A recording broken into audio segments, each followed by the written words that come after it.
ಬೀದಿಗೆ ಬಿದ್ದಿದ್ದಾರೆ ಕೋಗಿಲು ಲೇಔಟ್ ನಿವಾಸಿಗಳು. ರಾಜೀವ್ ಗಾಂಧಿ ವಸತಿ ನಿಗಮದ ತಂಡ ಅಲ್ಲಿಗೆ ಬಂದು ಪರಿಶೀಲನೆಯನ್ನ ಮಾಡಿದೆ.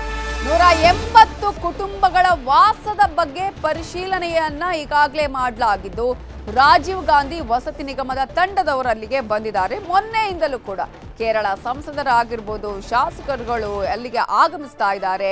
ಕೇರಳ ನಿಯೋಗ ನಿನ್ನೆ ಬಂದಿತ್ತು. ಜೊತೆಗೆ ಈಗಾಗಲೇ ಅಲ್ಲಿಗೆ ಬರುವವರ ಸಂಖ್ಯೆ ಜಾಸ್ತಿ ಆಗ್ತಾ ಇದೆ. ಮಾನವ ಹಕ್ಕುಗಳ ಆಯೋಗ ಕೂಡ ಇವತ್ತು ಬಂದಿದ್ದು ಪರಿಶೀಲನೆಯನ್ನ ಮಾಡಿದೆ. ಇನ್ನು ಮಧ್ಯಾಹ್ನ 3 ಗಂಟೆಗೆ ಕೋಗಿಲು ಲೇಔಟ್ಗೆ ಡಿಕೆ ಶಿವಕುಮಾರ್ ಅವರು ಭೇಟಿ ಕೊಡ್ತಾರೆ.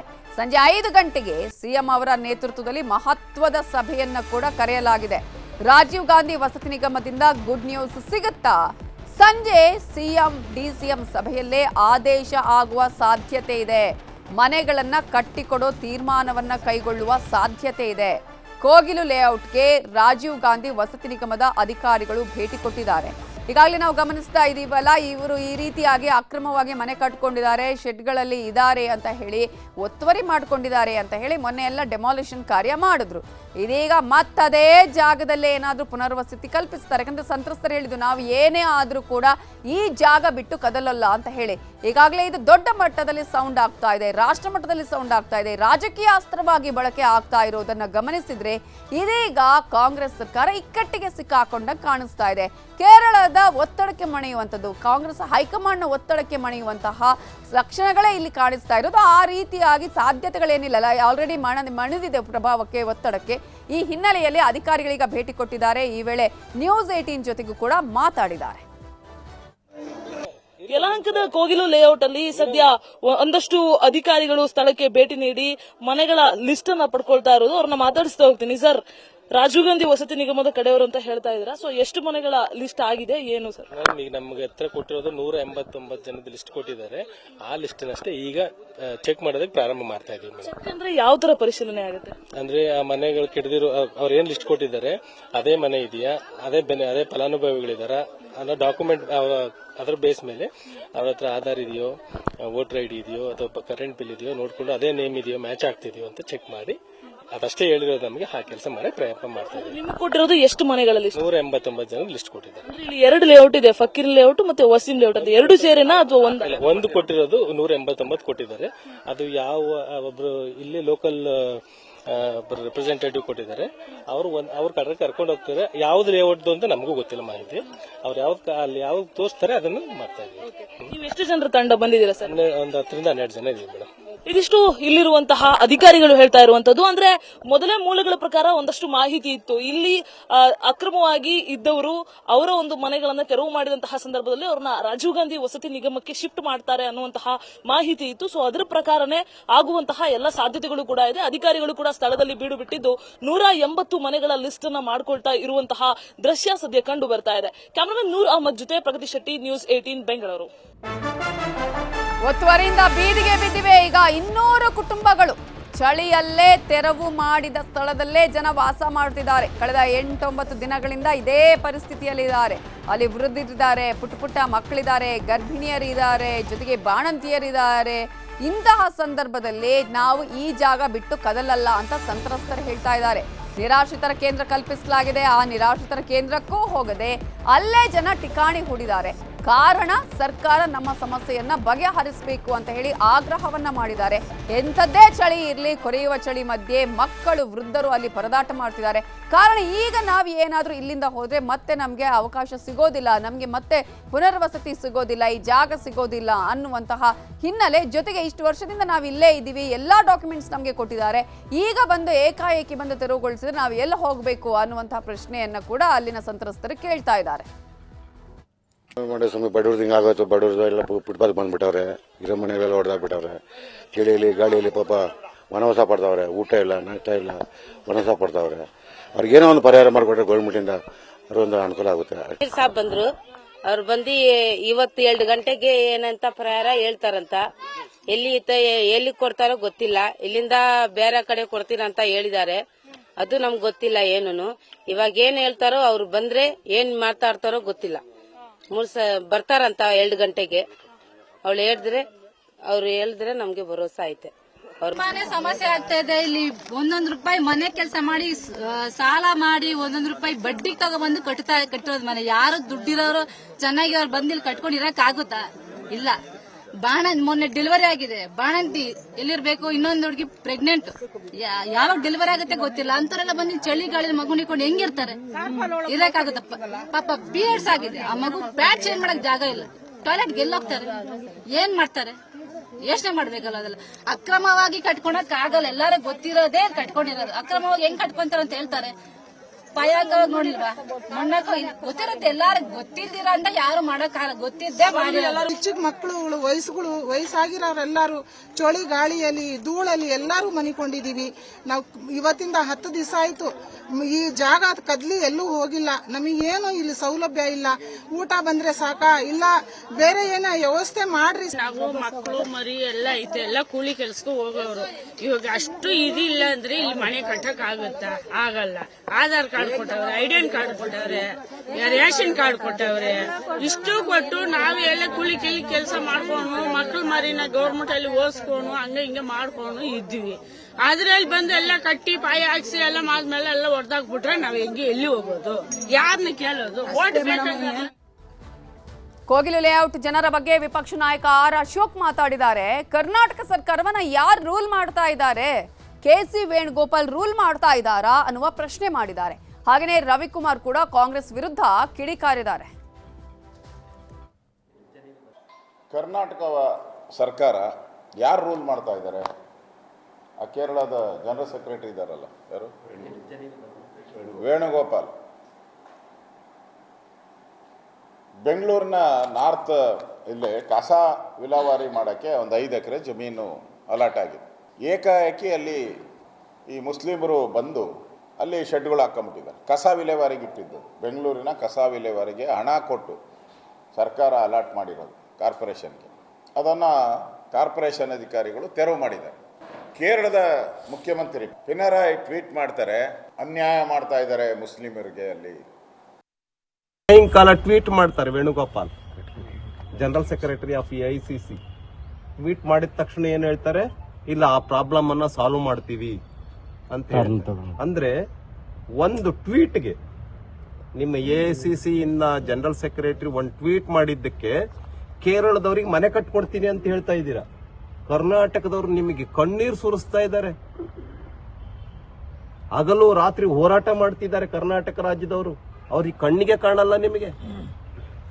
ಒಂದು ವೇಣುಗೋಪಾಲ್ ಟ್ವೀಟ್ಗೆ ಅವ್ರಿಗೆ 180-200 ಮನೆ ಕಟ್ಕೊಡ್ತೀರಾ ಅಂತಾದ್ರೆ ಉತ್ತರ ಕರ್ನಾಟಕದಲ್ಲಿ ಮನೆ ಇಲ್ಲದೆ ಇರೋರು ಎಷ್ಟು ಜನ ಇದ್ದಾರೆ? ಇಡೀ ಕರ್ನಾಟಕ ರಾಜ್ಯದಲ್ಲಿ ಮನೆ ಇಲ್ಲದೆ ಇರೋರು ಎಷ್ಟು ಜನ ಇದ್ದಾರೆ? ಕಟ್ಕೊಟ್ರ? ಇದ ನಿಮ್ಮ ಧೋರಣೆ, ಇದ ನಿಮ್ಮ ಪಾಲಿಸಿ? ನಿಮಗೆ ಎಲ್ಲವನ್ನು ಕೂಡ AICC ಹೇಳ್ಬೇಕಾ? ವೇಣುಗೋಪಾಲ್ ಹೇಳ್ಬೇಕಾ? ಇದರ ಬಗ್ಗೆ ಇನ್ನಷ್ಟು ಡೀಟೇಲ್ಸ್ ಅನ್ನ ಕೊಡೋದಕ್ಕೆ ನಮ್ಮ ರಿಪೋರ್ಟರ್ ಪ್ರಗತಿ ಶೆಟ್ಟಿ ಈಗ ನೇರ ಸಂಪರ್ಕದಲ್ಲಿ ಜಾಯ್ನ್ ಆಗಿದ್ದಾರೆ. ಪ್ರಗತಿ ಶೆಟ್ಟಿ, ಈಗಾಗಲೇ ಕೋಗಿಲು ಲೇಔಟ್ನಲ್ಲಿ ಒತ್ತುವರಿಯನ್ನ ತೆರವು ಮಾಡಿರುವಂತಹ ವಿಚಾರವನ್ನ ಇದೀಗ ಇದು ರಾಜಕೀಯ ಸ್ವರೂಪ ಪಡೆದುಕೊಂಡಿದೆ. ಆದರೆ ಮತ್ತೊಂದು ಕಡೆ ಅಲ್ಲಿನ ವಸ್ತುಸ್ಥಿತಿ ಏನು, ಯಾವ ರೀತಿಯಾಗಿ ಅಲ್ಲಿ ಸಂತ್ರಸ್ತರು ಈಗ ಸಮಸ್ಯೆಯನ್ನ ಅನುಭವಿಸ್ತಾ ಇದ್ದಾರೆ, ಯಾವ್ಯಾವ ಆಯೋಗದವರು ಅಧಿಕಾರಿಗಳು ಭೇಟಿಯನ್ನ ಕೊಟ್ಟಿದ್ದಾರೆ, ಯಾವ ರೀತಿಯಾಗಿ ಅವರ ಹತ್ರ ಮಾಹಿತಿಯನ್ನು ಪಡ್ಕೊಳ್ತಿದ್ದಾರೆ? ನವಿತಾ ಜೈನ್, ಬೆಳಗ್ಗೆಯಿಂದಲೂ ಕೂಡ ರಾಜೀವ್ ಗಾಂಧಿ ವಸತಿ ನಿಗಮದ ಅಧಿಕಾರಿಗಳು ಜೊತೆಗೆ ಹ್ಯೂಮನ್ ರೈಟ್ಸ್ ನ ಅಧಿಕಾರಿಗಳು ಸ್ಥಳಕ್ಕೆ ಭೇಟಿ ನೀಡಿ ಪರಿಶೀಲನೆಯನ್ನ ನಡೆಸಿರೋದು, ಜೊತೆಗೆ ಜನರ ಸಮಸ್ಯೆಯನ್ನ ಆಲಿಸಿರೋದು. ನಮ್ಮ ವಿಡಿಯೋ ಜರ್ನಲಿಸ್ಟ್ ನೂರ್ ಅಹಮದ್ ಆ ವಿಜುವಲ್ ಅನ್ನ ನಿಮ್ಗೆ ತೋರಿಸ್ತಾ ಹೋಗ್ತಾರೆ. ನೀವೇನ್ ಗಮನಿಸ್ತಾ ಇದ್ದೀರಾ, ಇದು ಹ್ಯೂಮನ್ ರೈಟ್ಸ್ ನ ಟೀಮ್ ನ ಸದಸ್ಯರು ಇಲ್ಲಿರುವಂತಹ ಜನರ ಬಳಿ ಅವರ ಸಮಸ್ಯೆ ಏನಾಗಿತ್ತು, ಡೆಮೊಲಿಷನ್ ಮಾಡಿರುವಂತಹ ದಿನ ಅಂದ್ರೆ ಆ ಒತ್ತುವರಿ ತೆರವು ಕಾರ್ಯಾಚರಣೆ ಆಯ್ತಲ್ಲ ಆ ದಿನ ಏನಾಗಿತ್ತು, ಅವ್ರಿಗೆ ಏನಾದ್ರೂ ನೋಟಿಸ್ ಕೊಟ್ಟಿದ್ರಾ ಅಥವಾ ಅವರಿಗೆ ಬೇರೆ ಬೇರೆ ರೀತಿಯಾದಂತಹ ಸಮಸ್ಯೆ ಏನಾದ್ರೂ ಆಗಿತ್ತಾ, ಆ ಎಲ್ಲ ವಿಚಾರವನ್ನು ಕೂಡ ಈಗ ಅವರ ಹತ್ರ ಕೇಳಿ ತಿಳ್ಕೊಳ್ತಾ ಇರುವಂತಹ ಪ್ರಯತ್ನವನ್ನ ಮಾಡ್ತಾ ಇರುವಂತದ್ದು. ಅದ್ರ ಜೊತೆಗೆ ರಾಜೀವ್ ಗಾಂಧಿ ವಸತಿ ನಿಗಮದ ಅಧಿಕಾರಿಗಳು ಕೂಡ ಬೆಳಗ್ಗೆಯಿಂದ ಇಲ್ಲಿ ಬೀಡು ಬಿಟ್ಟಿದ್ರು. ಸುಮಾರು 180ಕ್ಕೂ ಅಧಿಕ ಮನೆಗಳ ಲಿಸ್ಟ್ ಅವ್ರ ಹತ್ರ ಇತ್ತು. ಸೊ ಆ ಮನೆಗಳಿಗೆ ಸಂಬಂಧಪಟ್ಟ ಹಾಗೆ ಆ ಮನೆಯ ಸದಸ್ಯರು ಆ ಜಾಗದಲ್ಲಿ ಇದ್ರೆ ಅವ್ರನ್ನ ನಿಲ್ಲಿಸಿ ಅವ್ರಿಗೆ ಒಂದಿಷ್ಟು ನಂಬರ್ ಗಳನ್ನ ಕೂಡ ಕೊಟ್ಟಿರುವಂತದ್ದು. ಆಸ್ ಆಫ್ ನಾವು ಅವ್ರಿಗೆ ಏನು ಇನ್ಫಾರ್ಮೇಶನ್ ಕೊಟ್ಟಿಲ್ಲ, ಬಟ್ ಒಂದು ಭರವಸೆಯನ್ನ ಕೊಟ್ಟು ಹೋಗಿರುವಂತಹ ದೃಶ್ಯ ಇಲ್ಲಿ ಕಂಡು ಬರ್ತಾ ಇದೆ. ಇದೆ. ಸೊ ಬೆಳಿಗ್ಗೆ ಸುಮಾರು 9 ಗಂಟೆಯಿಂದಲೂ ಕೂಡ ಅಧಿಕಾರಿಗಳು ಇಲ್ಲಿ ಭೇಟಿ ನೀಡಿದ್ದಾರೆ. ಡಿವೈಎಸ್ಪಿ ಸುಧೀರ್ ಹೆಗ್ಡೆ ಅಂದ್ರೆ ಹ್ಯೂಮನ್ ರೈಟ್ಸ್ ನ ಡಿವೈಎಸ್ಪಿ ಸುಧೀರ್ ಹೆಗ್ಡೆ ಜೊತೆಗೆ ಎಡಿಜಿಪಿ ಎಲ್ಲರೂ ಕೂಡ ವಿಸಿಟ್ ಮಾಡಿ ಹೋಗಿರುವಂತದ್ದು. ನನ್ನ ಜೊತೆಗೆ ಈ ಭಾಗದಲ್ಲಿ ನೀವು ದೃಶ್ಯದಲ್ಲಿ ಗಮನಿಸ್ತಾ ಇದ್ರೆ ಇಲ್ಲಿನ ಸ್ಥಳೀಯರನ್ನು ಕೂಡ ನೀವು ನೋಡ್ತಾ ಇರಬಹುದು ಎಷ್ಟು ಸಮಸ್ಯೆಯನ್ನು ಅನುಭವಿಸ್ತಾ ಇದ್ದಾರೆ ಅಂತ. ಅದ್ರ ಜೊತೆಗೆ ಇಲ್ಲಿ ಒಂದು ದೃಶ್ಯವನ್ನ ನೋಡಿದ್ರೆ ಬಹಳ ಬೇಜಾರಾಗುತ್ತೆ. ಅಂದ್ರೆ ಇವರೆಲ್ಲೂ ಕೂಡ ಊಟ ಮಾಡೋದಕ್ಕಾಗ್ಲಿ ತಿಂಡಿ ತಿನ್ನೋದಕ್ಕಾಗ್ಲಿ ಅದ್ ಯಾವ್ದಕ್ಕೂ ಕೂಡ ಇವರಿಗೆ ಇಲ್ಲಿ ವ್ಯವಸ್ಥೆ ಇಲ್ಲ. ಸೊ ಇವ್ರೇನ್ ಮಾಡ್ತಿದ್ದಾರೆ ಅಂತ ಹೇಳಿದ್ರೆ ಎಲ್ಲಿ ಒತ್ತುವರಿ ತೆರವು ಆಗಿದೆ ಅದೇ ಜಾಗದಲ್ಲಿ ಕೂತ್ಕೊಂಡು ಅಡಿಗೆಯನ್ನ ಮಾಡ್ತಾ ಇರುವಂತಹ ಚಿತ್ರಣ ಕೂಡ ಕಂಡು ಬರ್ತಾ ಇರುವಂತದ್ದು. ಅವರೆಲ್ಲರೂ ಕೂಡ ಬೆಳಿಗ್ಗೆಯಿಂದ ಈ ಭಾಗದಲ್ಲಿ ಕೂತ್ಕೊಂಡು ಅಡಿಗೆಯನ್ನ ಮಾಡ್ತಾ ಇರುವಂತಹ ಚಿತ್ರಣ ಕಂಡು ಬರ್ತಾ ಇತ್ತು. ಸೊ ಇನ್ನೊಂದಿಷ್ಟು ಜನ ಕೂಡ ಇದ್ದಾರೆ, ಅವ್ರನ್ನ ಕೂಡ ನಾನು ಮಾತಾಡಿಸ್ತಾ ಹೋಗುವಂತಹ ಪ್ರಯತ್ನವನ್ನ ಕೂಡ ಮಾಡ್ತೀನಿ. ಅವ್ರು ಯಾವ ರೀತಿಯಾದಂತಹ ಸಮಸ್ಯೆಯನ್ನ ಅನುಭವಿಸಿದ್ರು ಅಂತ ಅವ್ರ ಹತ್ರ ಕೇಳುವಂತ ಪ್ರಯತ್ನ ಮಾಡ್ತೀನಿ. ಅವ್ರು ಹೇಳ್ತಾ ಇದ್ರು ಮನೆ ಒಳಗಡೆ ಹಾಲ್ ಟಿಕೆಟ್ ಇತ್ತು, ಜೊತೆಗೆ ಒಂದಷ್ಟು ಬೇಕಾದಂತಹ ದಾಖಲೆಗಳಿತ್ತು, ಅವೆಲ್ಲವನ್ನು ಕೂಡ ಒತ್ತುವರಿ ತೆರವು ಕಾರ್ಯಾಚರಣೆ ಸಂದರ್ಭದಲ್ಲಿ ಹಾಳು ಮಾಡಿದ್ರು ಅಂತ ಹೇಳ್ತಾ ಇದ್ರು. ಮೇಡಮ್ ಹೇಳಿ, ಏನೇನು ಸಮಸ್ಯೆ ಆಯ್ತು ನಿಮ್ಗೆ ಆ ದಿವಸ? ಆವಾಗ ಬೆಳಗ್ಗೆ ಬಂದು ಸಿಲಿಂಡರ್ ಆಚೆ ಕಡೆ ತೆಗಿ ಅಂದಿದ್ದು ಅಷ್ಟೇ. ನಾವೆಲ್ಲ ಸಿಲಿಂಡರ್ ಅಲ್ಲಿ ಏನೋ ಪ್ರಾಬ್ಲಮ್ ಆಗಿದೆ ಅನ್ಕೊಂಡು ನಾವು ಸಿಲಿಂಡರ್ ಆಚೆ ಕಡೆ ಹಾಕಿದ. ಆವಾಗ ಬಂದು ಸಡನ್ಲಿ ಬಂದು ಅವ್ರು ಡಮೆರೇಷನ್ ಮಾಡಿದ್ದಾರೆ. ಅದು ನಮ್ಗೆ ಅನುಭವ ಇಲ್ಲ ಈ ತರ ಮಾಡ್ತಾರೆ ಅನ್ಕೊಂಡು. ಅದು ನಮ್ಗೆ ನೋಟಿಸ್ ಇಲ್ಲ, ಏನು ಇನ್ಫಾರ್ಮೇಶನ್ ಇಲ್ಲ, ಒಂದ್ ಮೆಸೇಜ್ ತಕ್ಕ ಇಲ್ಲ. ಅದು ಮಕ್ಕಳದೆಲ್ಲ ಡಾಕ್ಯುಮೆಂಟ್ಸ್, ನಮ್ ಡಾಕ್ಯುಮೆಂಟ್ಸ್, ಬ್ಯಾಂಕ್ ಪಾಸ್ಬುಕ್, ಸಾಮಾನುಗಳು ಎಲ್ಲ ಹಾಳು ಮಾಡಿದ್ದಾರೆ. ನಮ್ದು voter I D card, pen card, ನಮ್ದು ಬ್ಯಾಂಕ್ ಪಾಸ್ಬುಕ್, ಮಕ್ಕಳದು ಫೀಸ್ ಕಾರ್ಡ್, ಆಮೇಲೆ ಅವ್ರ ಐಡಿ ಕಾರ್ಡ್, ನಮ್ ಕಲ್ಸೋದು ಐಡಿ ಕಾರ್ಡ್, ಅದು ಎಲ್ಲ ಅಲ್ಲಿ ಹೋಗಿದ್ದು. ಅಧಿಕಾರಿಗಳು ಬೆಳಿಗ್ಗೆ ಎಲ್ಲ ಬಂದ್ರಲ್ಲ, ಇವಾಗ ಹ್ಯೂಮನ್ ರೈಟ್ಸ್ ಇಂದ ಬಂದ್ರು, ರಾಜೀವ್ ಗಾಂಧಿ ವಸತಿ ನಿಗಮದಿಂದ ಬಂದ್ರು, ಏನ್ ಭರವಸೆ ಕೊಟ್ರು, ಏನ್ ಹೇಳಿದ್ರು ನಿಮ್ಮ ಹತ್ರ ಬಂದು? ಏನು ಹೇಳಿಲ್ಲ ಸರ್, ನಮ್ಗೆ ಏನು ಹೇಳಿಲ್ಲ. ನಮ್ಮ ಅವರು ಇದೆಲ್ಲ ಅವ್ರ ಹತ್ರ ಹೇಳಿದ್ದಾರೆ. ನಮ್ಗೆ ಏನೋ ಇದು ಮಾಡ್ತಾ ಇದ್ದಾರೆ, ಸಪೋರ್ಟ್ ಮಾಡ್ತಾ ಇದ್ದಾರೆ. ಇವಾಗ ಏನು ಬೇಡಿಕರೆ ಏನೋ ಜಾಗ ಕೊಡ್ತಾರೆ, ಇಲ್ಲ ಅಂದ್ರೆ ಫ್ಲೈಟ್ ಕೊಡ್ತಾರೆ, ಏನೋ ಒಂದು ಕೊಡ್ತಾರೆ ಅಂದಿದ್ದಾರೆ. ಏನೋ ನಾವು ಅದು ಭರವಸೆಯಲ್ಲಿ ಇದ್ದೀನಿ. ನಮ್ಗೆ ಒಂದು ಕಾಂಗ್ರೆಸ್ ಸರ್ಕಾರದಲ್ಲಿ ಭರವಸೆ ಇದೆ, ಏನ್ ಮಾಡ್ತಾರೆ ನೋಡೋಣ.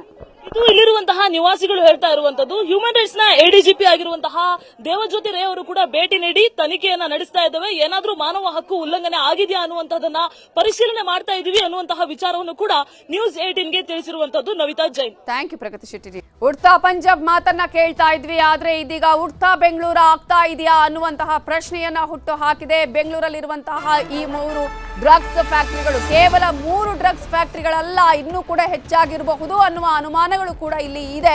ಈಗಾಗಲೇ ಸಿಕ್ಕಿರುವಂತದ್ದು 3 ಡ್ರಗ್ಸ್ ಫ್ಯಾಕ್ಟರಿಗಳು ಬೆಂಗಳೂರಲ್ಲಿ. ಈ ಒಂದು 3 ಡ್ರಗ್ಸ್ ಫ್ಯಾಕ್ಟರಿಯ ಪತ್ತೆ ಹಚ್ಚುವಂತಹ ಕಾರ್ಯ ಆಗಿರುವ ಹಿನ್ನೆಲೆಯಲ್ಲಿ ಫ್ಯಾಕ್ಟರಿ ನಡೆಸಲು ಕೆಮಿಕಲ್ ಇಂಜಿನಿಯರ್ ಸಾಥ್ ಕೊಟ್ಟಿದ್ರು. ತನಿಖೆಯ ವೇಳೆ ಆರೋಪಿಗಳ ಹಿನ್ನೆಲೆ ಇದೀಗ ಬಯಲಾಗಿದೆ. 2 ಬಿಸಿನೆಸ್ ಮೆನ್ಗಳು, ಒಬ್ಬ ಕೆಮಿಕಲ್ ಇಂಜಿನಿಯರ್, 2 ಸಹಾಯಕರ ಮೂಲಕ ಡ್ರಗ್ಸ್ ಫ್ಯಾಕ್ಟರಿಯನ್ನ ರನ್ ಮಾಡಲಾಗ್ತಾ ಇತ್ತು. 2 ಕಡೆ ಫ್ಯಾಕ್ಟರಿಗಳು, 1 ಕಡೆ ಡ್ರಗ್ಸ್ ಲ್ಯಾಬ್ ಕೂಡ ಇತ್ತು. ಇದೆಲ್ಲ ಮಾಡ್ತಾ ಇದ್ದಿದ್ದು ನ್ಯೂ ಇಯರ್ ಸೆಲೆಬ್ರೇಷನ್ಗೆ. ಸೊ ಹೊಸ ವರ್ಷಕ್ಕೆ ತಯಾರಾಗ್ತಾ ಇತ್ತು. ಮಸ್ತ್ ಮಜಾ ಕೊಡುವ ಡ್ರಗ್ಸ್. ಆರೋಪಿ ಪ್ರಶಾಂತ್ ಪಾಟೀಲ್ ಕಾಲೇಜ್ ಒಂದರಲ್ಲಿ ಪ್ರೊಫೆಸರ್. ಆಗಾಗ ಬೆಂಗಳೂರಿಗೆ ಬಂದು ಡ್ರಗ್ಸ್ ತಯಾರಿಕೆ ಬಗ್ಗೆ ಈತ ಟ್ರೈನಿಂಗ್ ಅನ್ನ ಕೊಡ್ತಾ ಇದ್ದ. ಇನ್ನು ಯೋಗಿರಾಜ್, ನಯನ್ ಕುಮಾರ್ ಇವರೇ ಇದಕ್ಕೆ ಬಂಡವಾಳವನ್ನ ಹೂಡಿದವರು. ಈಗಾಗಲೇ ಕೊತ್ತನೂರಿನಲ್ಲಿ ಯೋಗಿರಾಜ್ನ ಮಾವಿನ ತೋಟ ಇದೆ. ರಾಜಸ್ಥಾನ ಮೂಲದ ಆರೋಪಿ ಯೋಗಿರಾಜ್ ಈವೆಂಟ್ ಮ್ಯಾನೇಜ್ಮೆಂಟ್ ಕಂಪನಿಯನ್ನ ಕೂಡ ಮಾಡಿಕೊಂಡಿದ್ದ ಯೋಗಿರಾಜ್. ಕಾರ್ಯಕ್ರಮವೊಂದರಲ್ಲಿ ಯೋಗಿರಾಜ್ಗೆ ಈ ಪ್ರಶಾಂತ್ ಪರಿಚಯ ಆಗೋದು. ನಂತರ ಇವರಿಬ್ರು ಕೂಡ ಪ್ಲಾನ್ ಮಾಡ್ಕೊಳ್ತಾರೆ. ಇಬ್ಬರಿಂದ ಡ್ರಗ್ಸ್ ಫ್ಯಾಕ್ಟರಿ ಕೂಡ ಆರಂಭ ಆಗತ್ತೆ. ಯಾರ್ಯಾರಿದ್ದಾರೆ ಇದರಲ್ಲಿ ಅನ್ನೋದ್ರ ಈಗ ಅವರ ಹಿನ್ನೆಲೆಯ ಬಗ್ಗೆ ಕೂಡ ಮಾಹಿತಿ ನಿಮಗೆ ನಾವು ಕೊಡ್ತಾ ಇದ್ವಿ. ಫ್ಯಾಕ್ಟರಿಗೆ ಕೆಮಿಕಲ್ ಇಂಜಿನಿಯರ್ ಸಾಥನ್ನ ಇಲ್ಲಿ ಕೊಟ್ಟಿರುವಂಥದ್ದು. 2 ಕಡೆ ಫ್ಯಾಕ್ಟರಿ ಇದ್ರೆ, 1 ಕಡೆ ಡ್ರಗ್ಸ್ ಲ್ಯಾಬ್ ಕೂಡ ಇತ್ತು. ಇದನ್ನ ಹೊಸ ವರ್ಷಾಚರಣೆಯ ಸಂದರ್ಭದಲ್ಲಿ ಮಸ್ತ್ ಮಜಾ ಕೊಡುವಂತಹ ಡ್ರಗ್ಸ್ ಅನ್ನ ಇವರು ರೆಡಿ ಮಾಡ್ತಾ ಇದ್ರು. ಈಗಾಗಲೇ ನಾವು ಹೇಳ್ತಾ ಇದ್ವಿ, ಮೊನ್ನೆಯಿಂದಲೂ ಈ ಒಂದು ಸ್ಟೋರಿ ಯಾವಾಗ ನ್ಯೂಸ್ 18 ಬಿತ್ತರಿಸಿತ್ತು ಆವಾಗಿಂದನೂ ಕೂಡ ಈಗ ಅಧಿಕಾರಿಗಳಿಗೆ ಬಿಸಿ ಮುಟ್ಟಿಸಿದ್ದಾರೆ. ಗೃಹ ಸಚಿವ ಪರಮೇಶ್ವರ್ ನಿನ್ನೆ ಕೂಡ ಮೀಟಿಂಗ್ ಅನ್ನ ಮಾಡಿದ್ರು. ಅಧಿಕಾರಿಗಳ ಬಳಿ ಇದರ ಬಗ್ಗೆ ಮಾಹಿತಿಯನ್ನು ಕೂಡ ಕೇಳಿದ್ದಾರೆ. ಆದ್ರೆ ಇಲ್ಲಿರುವಂತಹ ಪ್ರಶ್ನೆ, ಯಾಕೆ ಇಲ್ಲಿನ ಪೊಲೀಸರಿಗೆ ಗೊತ್ತಾಗ್ಲಿಲ್ಲ? ಮಹಾರಾಷ್ಟ್ರ ಪೊಲೀಸರೇ ಬಂದು ಇಲ್ಲಿ ದಾಳಿಯನ್ನ ಮಾಡಬೇಕಾಯ್ತಾ ಅನ್ನೋದು.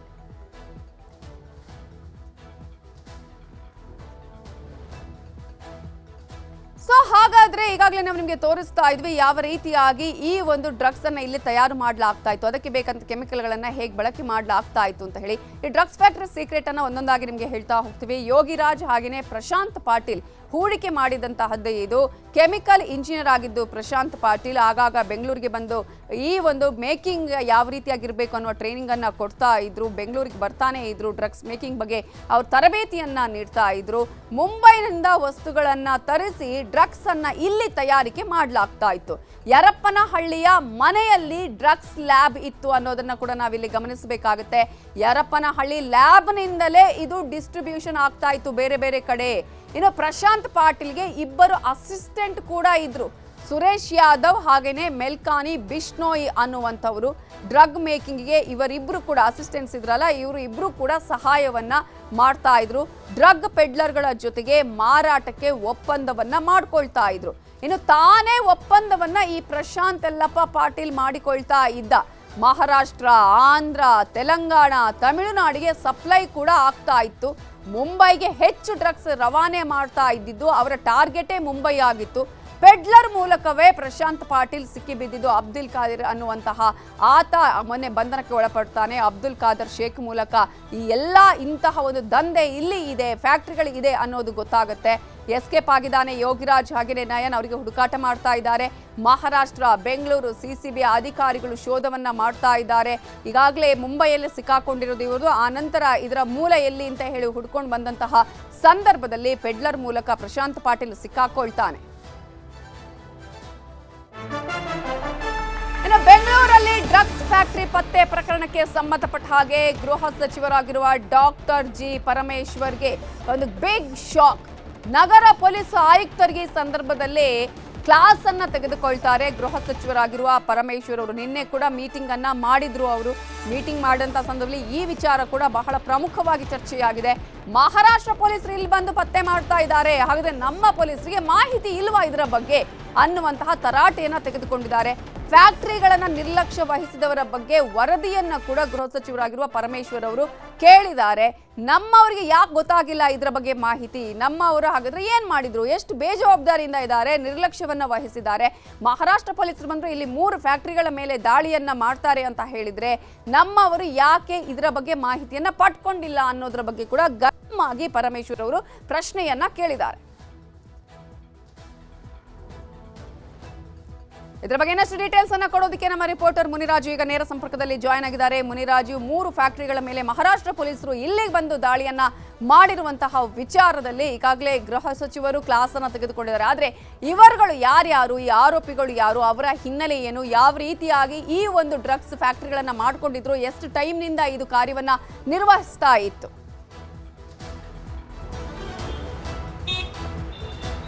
ನಗ್ತಾ ಏನು ಬೆಂಗಳೂರಿನಲ್ಲಿ ಮಹಾರಾಷ್ಟ್ರ ಪೊಲೀಸರು 3 ಡ್ರಗ್ ಫ್ಯಾಕ್ಟರಿಗಳನ್ನು ಪತ್ತೆ ಮಾಡಿದ್ದಾರೆ. ಈ ಒಂದು ಪ್ರಕರಣ ಈಗ ಏನು ರಾಜ್ಯ ಪೊಲೀಸರಿಗೆ ಒಂದು ರೀತಿ ನುಂಗಲಾರದ ಬಿಸಿ ತುಪ್ಪ ಆಗಿರುವಂಥದ್ದು.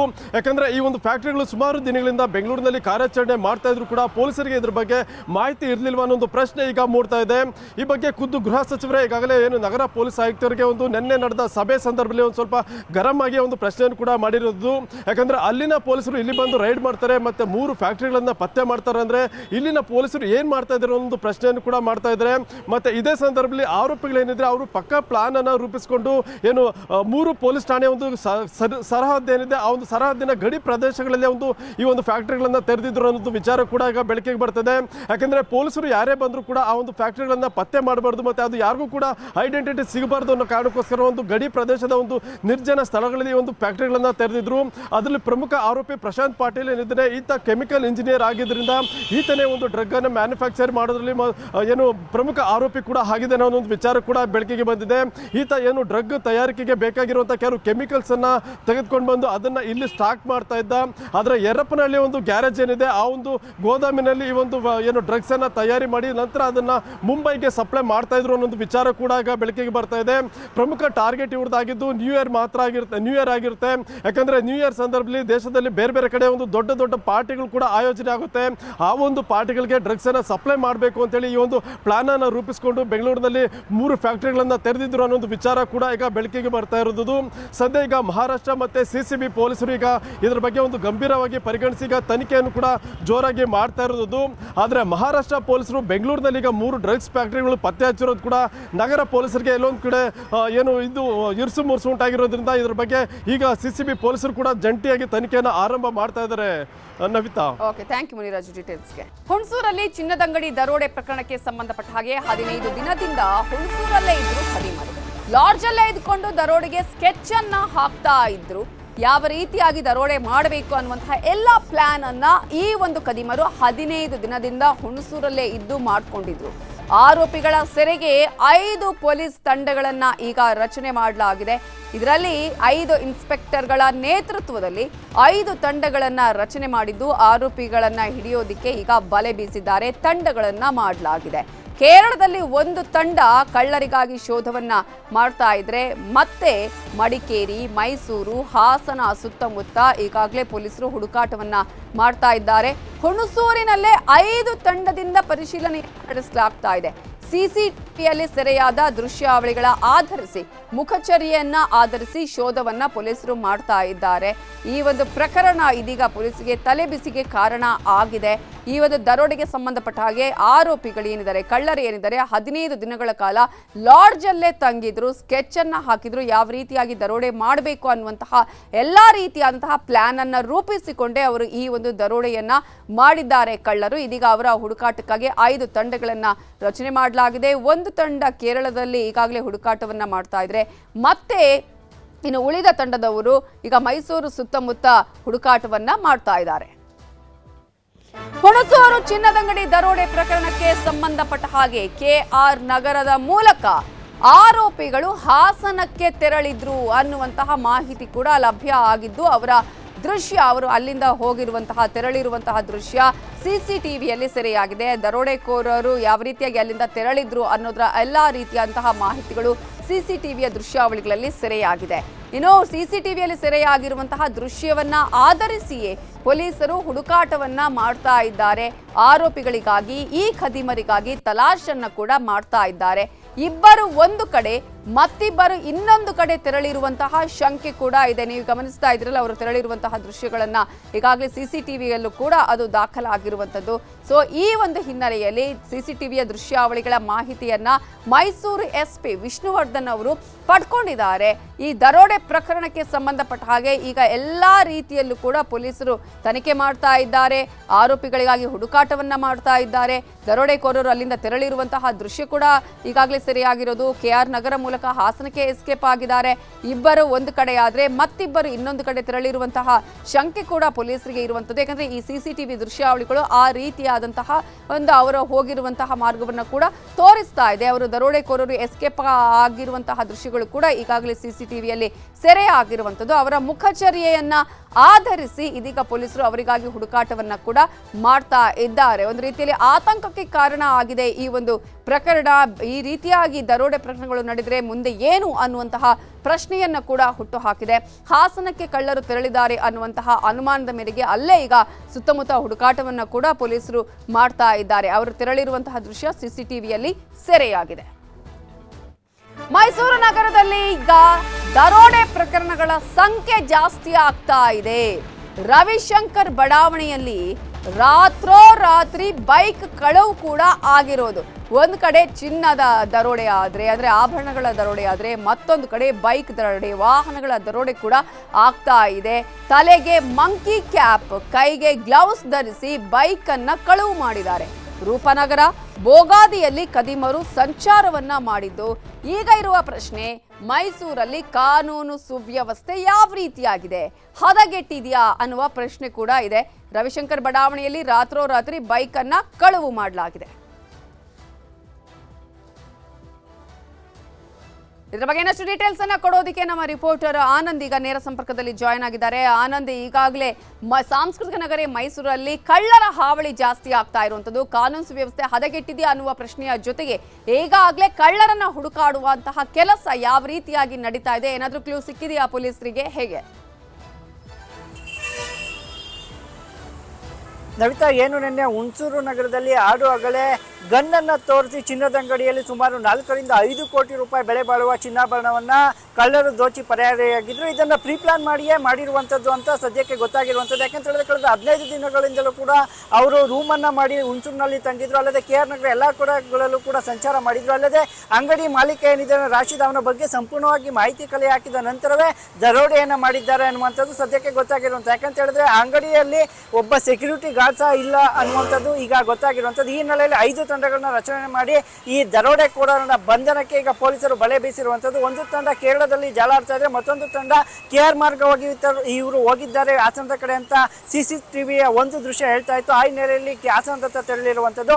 ಮತ್ತೊಂದು ತಂಡ ಹುಣಸೂರಿನಲ್ಲೇ ತಲಾಶೆನ ಮಾಡ್ತಾ ಇದೆ. ಇದರ ಬೆನ್ನಲ್ಲೇ ಮೈಸೂರಿನಲ್ಲೂ ಕೂಡ ಆಗಂತುಕರ ಅಂದ್ರೆ ಮುಸ್ಕುದಾರಿಗಳು ಬೈಕ್ ಅನ್ನ ಕಳ್ತನ ಮಾಡಿರುವಂಥದ್ದು ಸಹ ಬೆಳಕಿಗೆ ಬಂದಿರುವಂಥದ್ದು. ತಡರಾತ್ರಿ ಮಾರಕಾಸ್ತ್ರಗಳನ್ನ ಹಿಡಿದು ಮನೆ ಬಾಗಿಲಿಗೆ ತೆರಳಿ 2 ಬೈಕ್ಗಳನ್ನ ಕಳ್ತನ ಮಾಡಿರುವಂಥದ್ದು. ರೂಪಾನಗರ, ಭೋಗಾದಿ, ಪ್ರಶಾಂತ್ ನಗರ ಇಲ್ಲೆಲ್ಲ ಕಡೆಗಳಲ್ಲೂ ಕೂಡ ಈ ದರೋಡೆಕೋರರ ಏನೋ ಒಂದು ಹಾವಳಿ ಹೆಚ್ಚಾಗಿರುವಂಥದ್ದು. Navita, okay, thank you Anand ಡೀಟೇಲ್ಸ್ಗೆ.